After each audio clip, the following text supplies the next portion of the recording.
Дариға апай маған телефон шалып, жұмыстан кейін маған соға кетші. Мына жаңадан жазылған жырларымды сынап берерсің, әрі немерелі болғанымды қуанышыма ортақтас деген соң асыға басып келе жатыр. Оны елден ерекшелендіріп тұратын мінезін еске алдым. Зейнеткерлікке шыққанша көп жылдар мектепте мұғалім болып істеген. Арасында газет журналдарға әңгіме өлеңдер жолдап, кей сәттерде жұрттың ойына келе бермейтін проблемалық мақалалар жазып тұрады.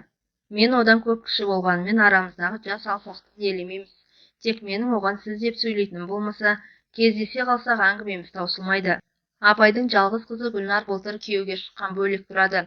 Жолдан акация дүкенінің қасындағы гүл базарынан апайдың жақсы көретін сары түсті хризантема гүлдерін таппаған соң өзім жақсы көретін аппақ роза гүлдерін алдым. Бір қорап конфета мен армян коньягын алуды да ұмытқан жоқпын. Мен келгенде Дариға апай ас үйде тамақты қамыр салғалы жатыр екен. Бәке, немере құтты болсын, бауы берік болсын. Айтсын бірге болсын. Өмірге адам келген жақсы ғой. Бүгін қызыма 2 рет барып келдім. Немеремнің салмағы 4 кило болып туылыпты. Дариға апай әдеттегіден қуанышты жүзінен ерекше мейірім төгіліп жайнап жүр. Сен мына өлеңдермен таныса бер, мен тамақты қазір дайын етемін. Апайдың өлеңдерінің көбі адамның көңіл күйі мен махаббат туралы екен. Екеуміз тамақ ішіп әңгімелесіп көп отырдық. Бұрын апай жұмыста болған кезде көбінесе жұмыс туралы немесе басқа да ресми әңгімелер айтатынбыз. Екеуміздің де мамандығымыз қазақ тілі мен әдебиеті болғандықтан бұл салада әңгімеміз таусылмайтын. Дәке, Гүлнарымыздың жалғыздығына аға ештеңе демеді ме дедім, сұрағымды барынша сыпайы қоюға тырысып. Қандай ағай, деді Дариға апай маған көз ілтінің астынан сұралы жүзбен қарап. Күйеуіңізді айтамын, қазақта ер баланың болғанын қалайды ғой. Мені жұрттың бәрі қайыр қыз деп атайды. Мен күйеуге шыққан жоқпын, ал қызымды жақсы көретін адамнан туып алдым. Солай ма дедім, әрі қарай не айтарымды білмей қалып. Мен оны ажырасып кеткен шығар деп ойлайтынмын. Ақыр кеш болып кетті, одан да сен Замираға телефон соға сал да, бүгін осында қонасықпай әңгімелесерміз. Қызымның қалай дүниеге келгенін де айтып берейін. Мен әпкеме телефон шалып ескерттім де апайдың қасында қалдым. Екеуміз түннің бір уағына дейін әңгіме соқтық.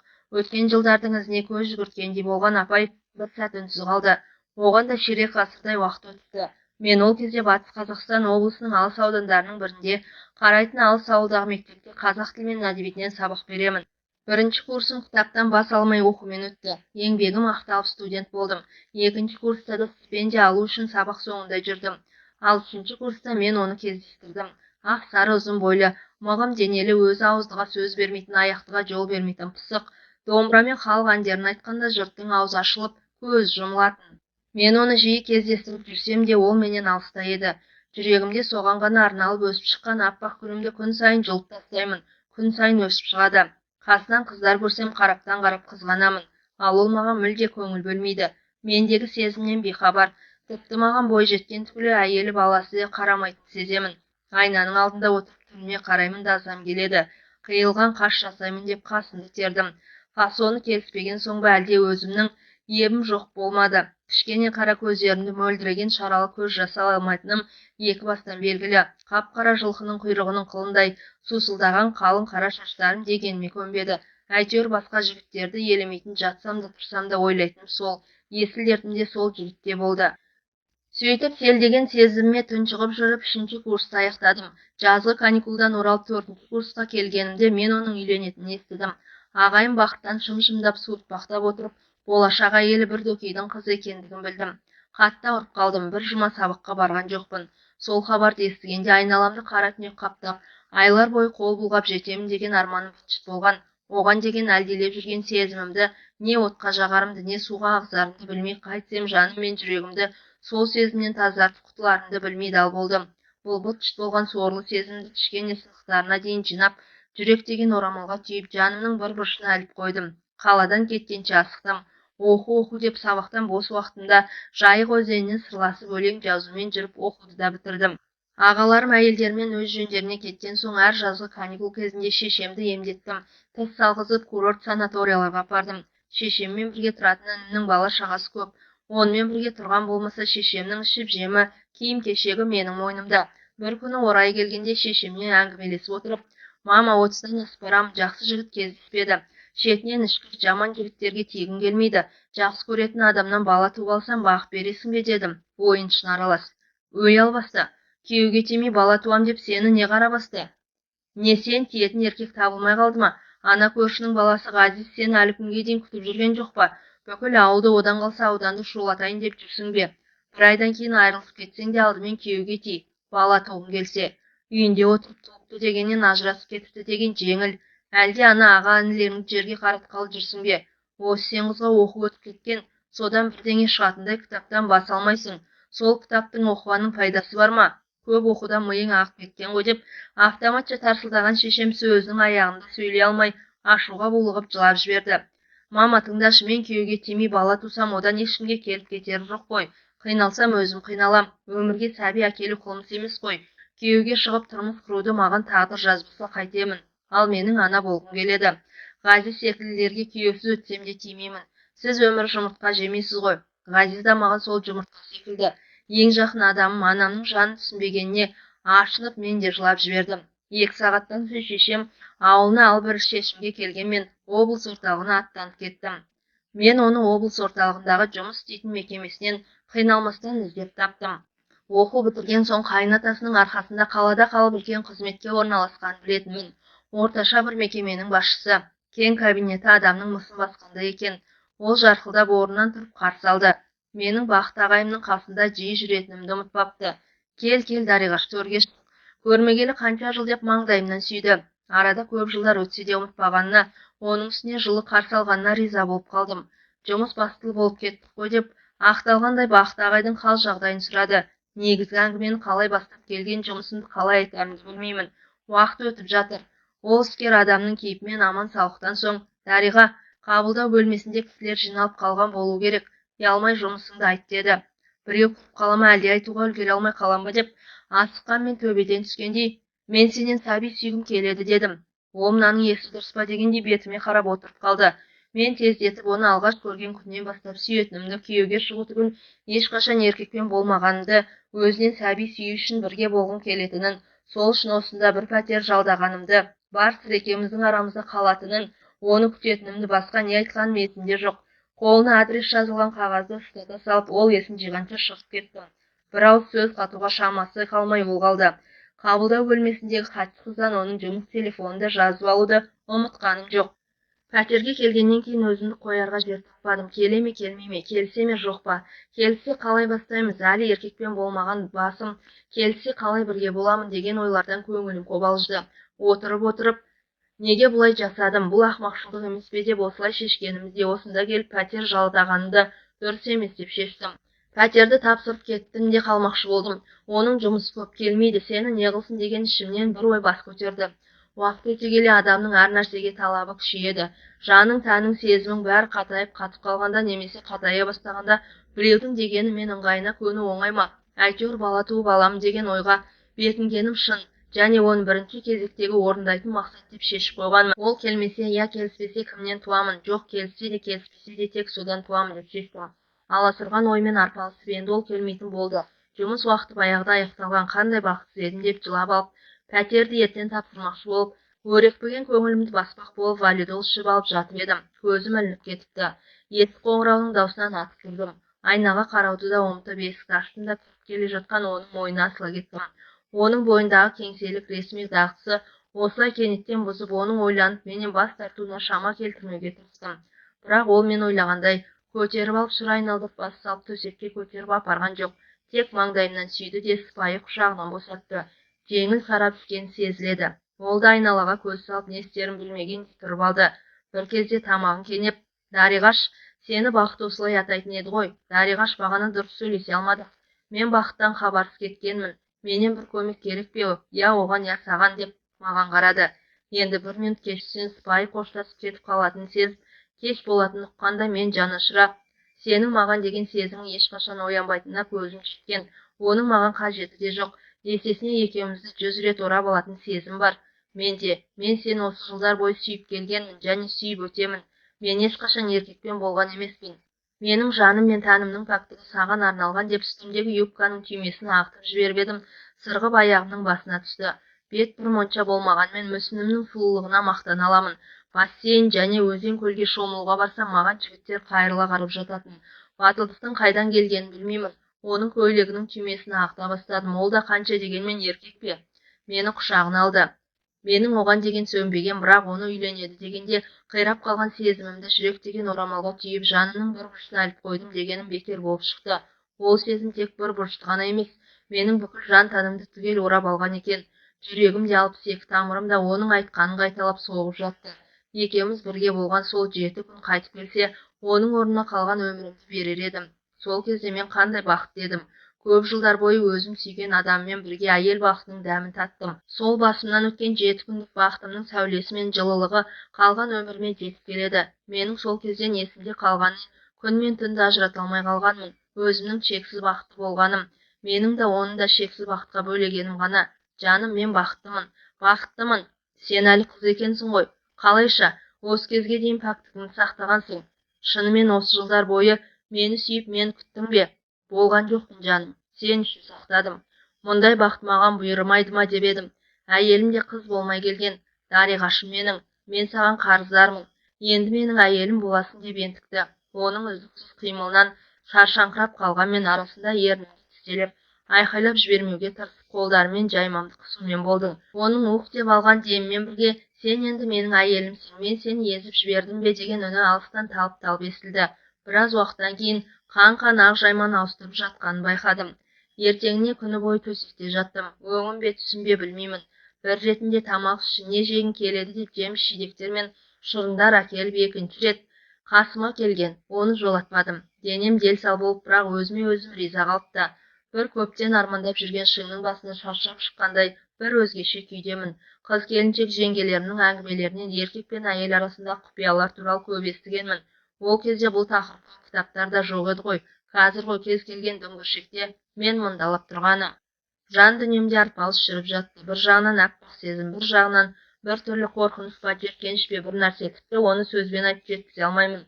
Сол махаббат дегеннің еркек пен әйелдің арасындағы жыныстық қатынас дегенге тірелгенде көлеңке тұсы да бар ма деймін. Қандай жақсы білімді мәдениетті адам болса, ол да табиғаттың бір бөлшегі. Ал табиғат адамдар мен жаны бір тіршілік иесінің бәрін еркек-ұрғашы деп екі топқа бөлген.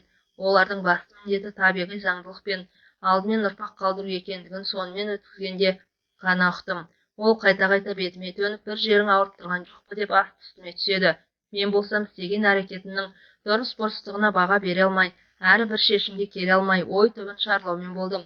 Екінші күн осымен өтті. Бұл менің жан ләззатымен қоса тән ләззатының не екенін түсініп үйреніп, әрі соған әзірленген күнім болды. Ара-арасында бірнеше сағатқа кетіп қалған болмаса, содан екеуміз 7 күн бойы бірге болдық.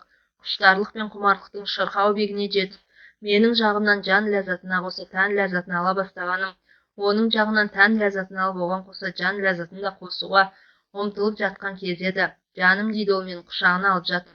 Бар өмірімді төңкеріп жібердің ғой, тіпті не істерімді білмеймін.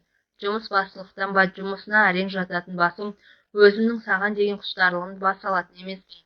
Менің 25-ме қайта апардың ғой. Оны менің де оған деген жылдар бойы әлдилеп келген аяулы сезімім емес, ең бастысы қыз болып шыққаным риза ететін секілді. Ол осындай сөздерді темірене айтып, тәнімді аймалап өз ыңғайына бейімдей бастады. Бірнеше жылдар бойы талай қыздың, оның ішінде менің де арманым болған көктегі жігіт өзінің бақыттылығынан не істеп не қойғанын білмей, менің сандарыма дейін аймалап аяғымның астында жатты. Үй мен жұмысына сапарға кеткен болып есептелетін ол менен барын аяған жоқ. Тәнімнің ауырғанына да қарамастан, одан екі қабат болуды тілегенмен қалай қимылдаса да көне бердім. Оның тәжірибелі қолдары мен төсектегі іс-әрекеті де өзін ұстауы да менің көңілімнен шығып жатты.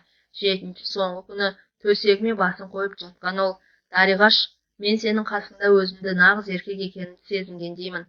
Ол сөздерді қалай түсінемін? Ол қазақшаға жүйрік емес, мен секілді орыстарға шорқақ. Ауыл мұғаліне қазақша сөйлеуге тырысқанмен арасында кібіртіктеп қалып, орысшасы да қосып жібереді.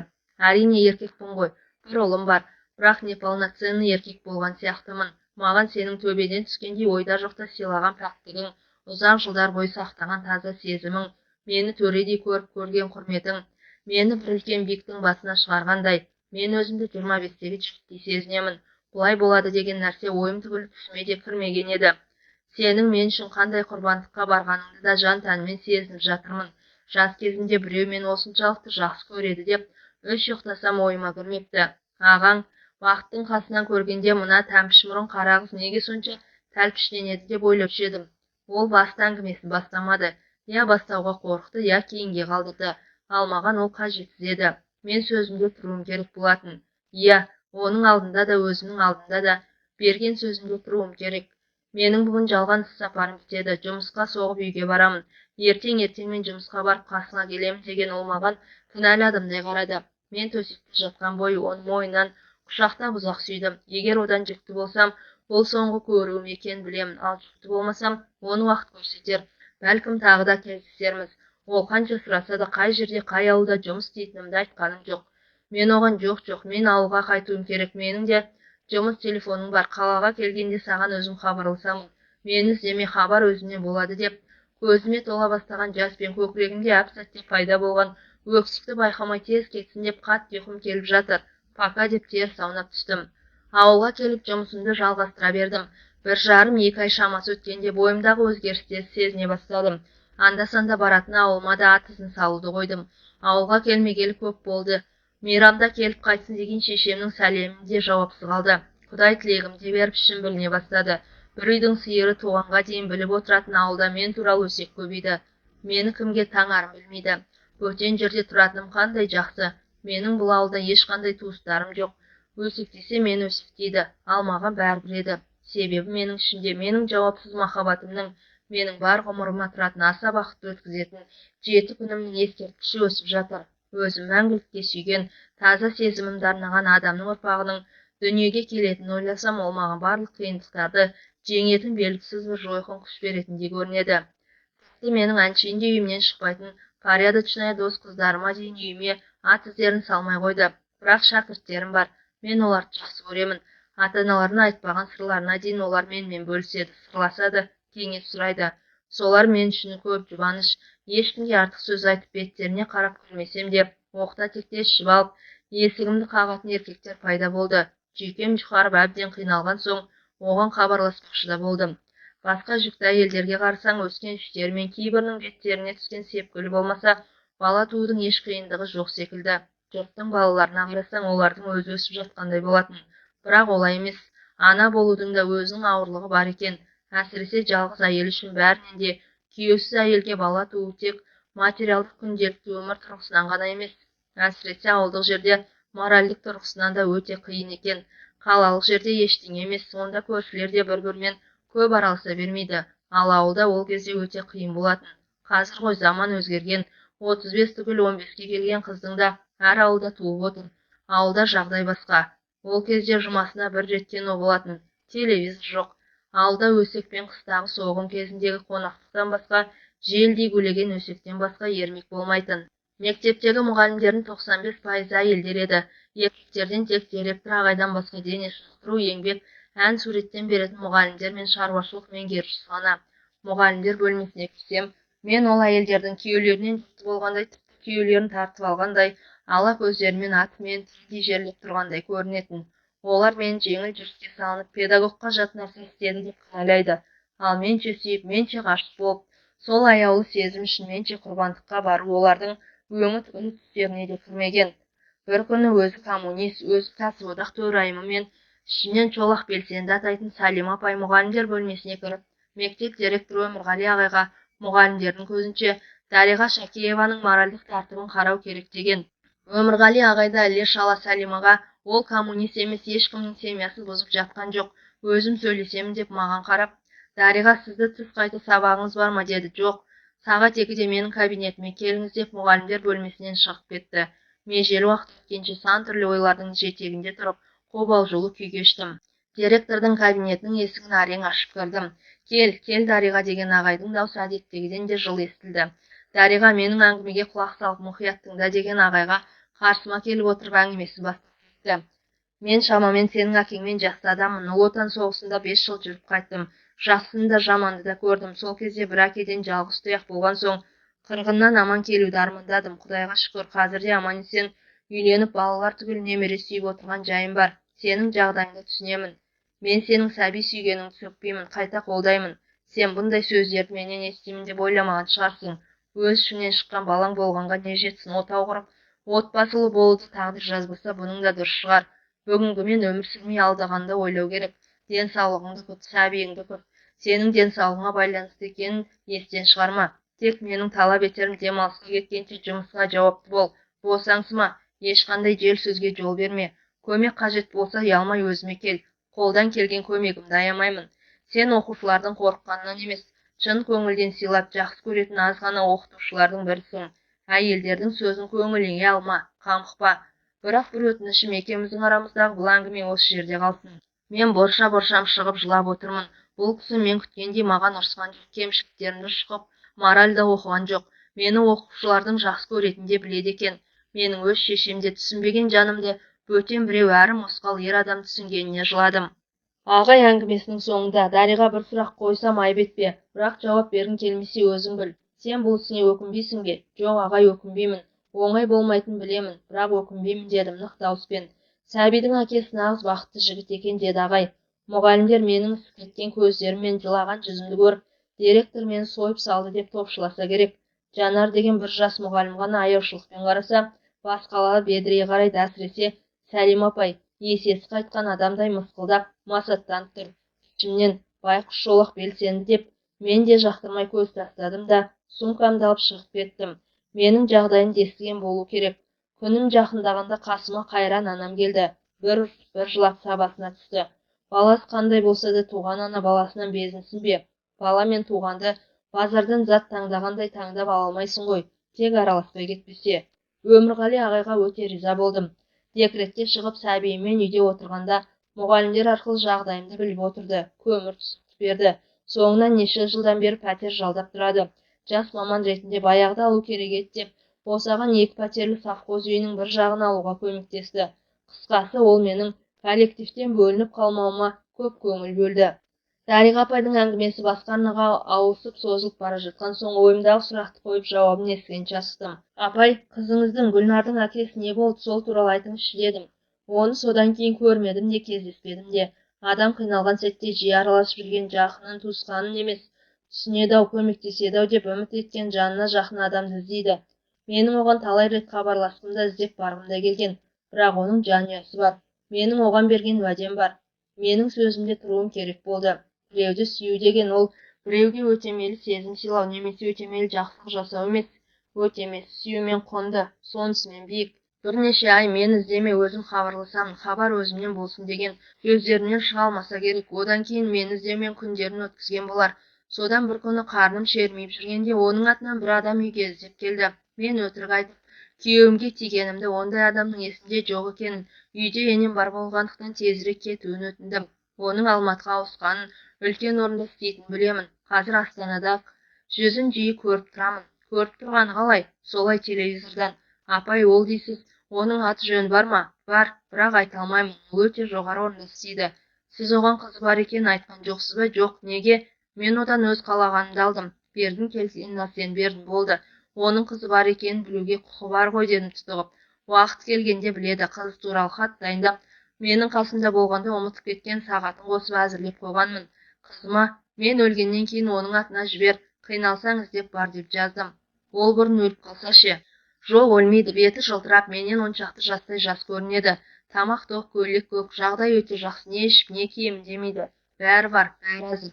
Тек қасқа бастанып шашының түсіп қалғаны болмаса, ол менен бұрын өлсе білмей-ақ кетеді, бірақ өзім тірі тұрғанда берген сөзімді бұза алмаймын. Апай-ау, ең болмаса атын айтыңызшы. Телевизордан көргенде сіз де адамның бар ғұмырын сарп еткен адамды көріп жүрейін. Қандай бақытты адам еді. Жоқ, айтпаймын. Ең болмағанда қандай салада істейтінін айтыңызшы, шамалап көрейін. Айта алмайын, ренжіме. Қызыма да айтқан емес, ешкімге де айтпаймын. Апай, содан кейін күйеуге шықпадыңыз ба? Жоқ, күйеуге шықпақ түгіл, ол ұстаған денемді қайтып ешкімге ұстатқандай емеспін. Неге? Алғашқыда мен оны өте сүйетін едім. Неге мені сүймеді, сезбеді, тіпті елемеді деген, бірге болғаннан кейін мені неге өзі іздемеді? Бір облыстан табу қиын ба? Неге келмеді деген өпкен болып, оны жеп көруге тырыссам да, оған деген таза да терең сезімді еш нәрсе өшіре алмады. Оның үстіне мен өзіме өзім, оның отбасын бұзбауға, әйелінің көңіліне қаяу салмаға серт еткенмін. Мен сол өзімнің өзіме берген сөзімде тұрдым деп, апай телевизорды қойып каналдарын бұрай бастады. Мен осы сәтте жұмыстағы әйелдердің кейде бір-бірінен қай Дариғаны айтасың деп сұрағанда, апай туралы, анау кәрі қыз Дариға ше дейтіндерін еске алдым. Мен бәрібір жұрттың Дариға апайды неге кәрі қыз атайтынын түсінбедім. кәрі қыз деген күйеуге шықпаған, өз алдында бала тумаған әйелді айтпаушы ма еді? Әлде Дариға апайдың жас кезінен бастап жеке өмірін асқан бір құпиялықпен сырларын шашау шығармай сақтап туған қыз туралы барынша ешкімге білдірмей өсіргендігінен шығар. Менің білетінім, Дариға апай қызын туғанда жұмысынан баламен отыратын, демалысты алмаған, не сәбиі ауырғанда ешқашан сәбидің ауырлығына байланысты жарамсыздық парағында ашпаған. Ауру сәбиін еңбек демалысын не ақысыз демалыс алып күткен. Қаңтардағы жаңа жылда балалары бар қызметкерлерге кәсіподақтан өте жеңілдікпен сыйлықтар бергенде де Дариға апай қажет емес деп бас тартқан. Одан Дариға апайдың қызы сыйлықсыз қалмаған. Қызымен бірге дүкенге барып, таңдаған нәрселері мен тәттілерін алып сыйлық жасайтын болған. Пионер лагеріне де жолдама берсе алмай, өзі толық бағасынан сатып алатынды туралы естігендерін есіне түсті. Мүмкін апай сол себептен кәрі қыз дейтін шығар. Дариға апай қызын туғанын тек әкесінің алдында ғана емес, қоғам алдында да еш міндет еткісі келмегендей. Оның үстіне апай жас кезінен еркектерді қасына жолатпайтыны, өз алдында қоғамды еркектерсіз елестететіндей, олармен не әзілдесіп, не елеп, не оларға еш көңіл аудармайтын да мінезі бар. Барлық кәрі қыздардың сезімдері осындай ғұмырлы ма деген сұрақ көпке дейін ойымнан кетпей қойды. Талайлардың қолы жетпеген Дариға апайдың осындай құрбандыққа барып пәк сезімін сыйлап және өмір бойы қастерлеп өткен адамы қандай екен? Бұл құрбандық па, ерлік пе?